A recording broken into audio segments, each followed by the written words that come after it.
வணக்கம். ஜோதிட உலா யூடியூப் சேனல் அன்பு உள்ளங்களுக்கு 2026 ஆங்கில புத்தாண்டு நல்வாழ்த்துக்களை தெரிவித்துக் கொள்கிறோம். ஆங்கில புத்தாண்டு ராசி பலன், ஆண்டு ராசி பலனை இப்பொழுது நாம் பார்க்க இருக்கிறோம். மேஷ ராசி நேயர் அன்பர்கள், மேஷ ராசி அஸ்வினி, பரணி, கிருத்திகை 3 நட்சத்திரங்களும் இருக்கும்.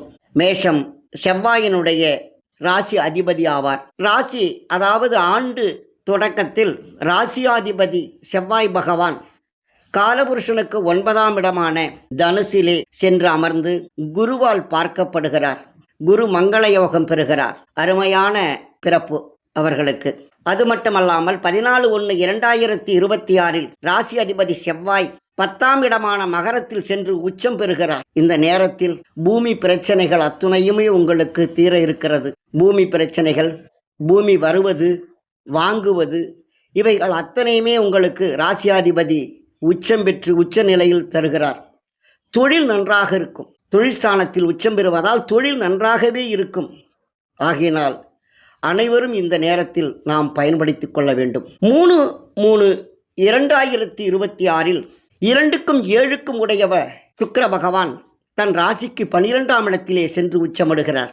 அப்படி உச்சம் பெறுகின்ற பொழுது 2க்கும் 7 12 குடும்பஸ்தானாதிபதியும் 7க்குடையவன் களத்திரஸ்தானாதிபதியும் அயனசயன போகத்திலே உச்சம் பெறுவது மிக மிக சிறந்தது.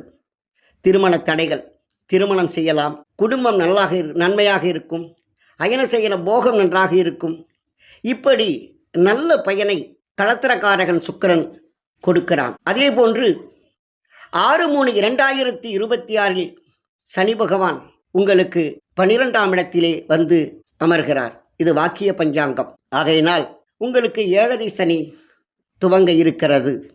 இந்த 7.5 சனி, இந்த தாக்கம் ஒரு 30 வயதுக்குள்ளவர்கள் இருப்பவர்களுக்கு தாக்கங்கள் கொடுக்கும்.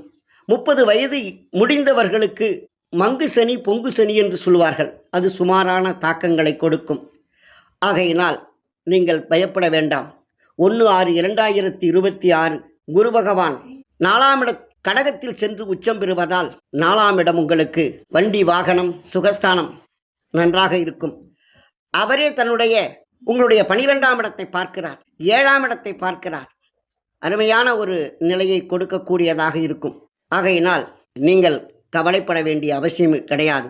அந்த ஒரு ஆண்டு உங்களுக்கு 7.5 சனி கட்டுக்குள் இருக்கும். இந்த 7.5 சனி உங்களுக்கு அந்த நேரத்தில் நீங்கள் வழிபடக்கூடிய தெய்வம் விநாயக பெருமான், முருகப்பெருமான், ஆஞ்சநேயர் வழிபாடு போன்ற வழிபாடுகளை செய்தால், நீங்கள் உங்களுடைய இஷ்ட தேவதை குலதெய்வத்தையும் வழிபாடு செய்தால் நன்மையே நடக்கும். வணக்கம்.